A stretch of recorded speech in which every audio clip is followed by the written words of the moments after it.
त्यांनी पारदर्शी करावा अशी आमची अपेक्षा आहे। आता आम्ही त्या आशेने त्यांच्याकडे गेलेलो होतो, सीओंच्याकडेही आणि राज्य निवडणूक आयोगाकडेही।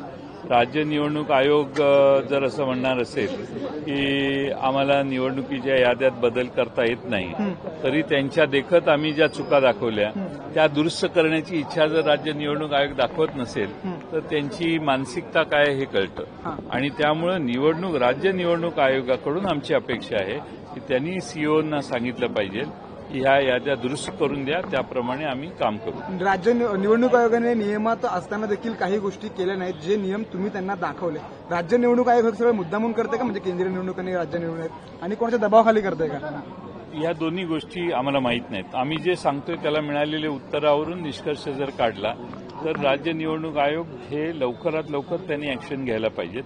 ते जर हातावर हात ठेवून बसणार असेल, म्हणणार असेल की आम्ही त्यांच्याकडून यादी घेतली आणि हा दोष त्यांचा आहे, तर मग CO election commission of India त्यांचे जे महाराष्ट्राचे सीओ आहेत त्यांची जबाबदारी होते की या याद्या दुरुस्त करून त्यांनी त्यांच्याकडे पाठवावी। जबाबदार 17 संदर्भात तुम्ही उल्लेख केला की तुम्ही माहिती मागून देखील 17 अर्जासंदर्भातली माहिती देण्यात आलेली नाही, नेमकं काय प्रकरण होतं आणि काय नाही? 17 एचा जो अर्ज आहे तो अनेक उमेदवारांनी दिलाय की आम्हाला ते द्या तुम्ही, पण देणार नाही म्हणून अशी उत्तरं आलेली आहेत। तुम्ही अनेक शंका उपस्थित केल्या, अनेक प्रश्न उपस्थित केले।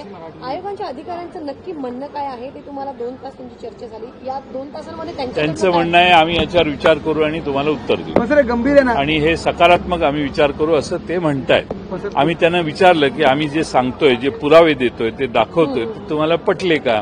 त्याच्यावर त्यांनी सांगितलं की आम्ही चर्चा करून याच्यावर निर्णय घेऊ। गंभीर आहे हा, एक एकंदरीत भ्रष्टाचारच म्हणावा लागेल। तो आहे, गंभीरच आहे। ते अधिकारी या सगळ्या गोष्टीला जबाबदार नाहीत म्हणून महाराष्ट्रातले सगळे विरोधी पक्ष एकत्रित आलेले आहेत। भूमिका ठाम असणार आहे जोपर्यंत याद्या तपासल्या जात नाही तोपर्यंत। हो, आमची भूमिका ठाम आहे। आता बघू, आम्ही वाटच बघतोय, आम्ही निवडणूक आयोगाचा काय निर्णय होतोय त्याच्या बाबतीत आम्ही वाट बघतो। दिवसामध्ये देणार उत्तर वगैरे असं काय तुम्हाला? आम्ही पत्र दिलेलं आहे, 1-2 दिवसात त्यांनी दिलं पाहिजे, कारण वेळही कमी आहे। नाही झालं तर या निमित्तानं आणखी एक बाब महत्वाची समोर आली आहे की विधानसभा निवडणुकीमध्ये भाजपचे कार्यकर्ते ज्या पद्धतीनं मतदार याद्यांमध्ये घोळ करत होते, कुठल्या कुठल्या विधानसभा मतदारसंघाची तक्रार तुमच्याकडे होती आणि त्याच वेळी पत्र दिल्यानंतर तुम्हाला काय उत्तर आले? या पत्राची कोणती दखल निवडणूक आयोगाचे वेगळे जे इलेक्शनच्या वेगळ्या यंत्रणा आहेत त्या कुठेही घेत नाहीत।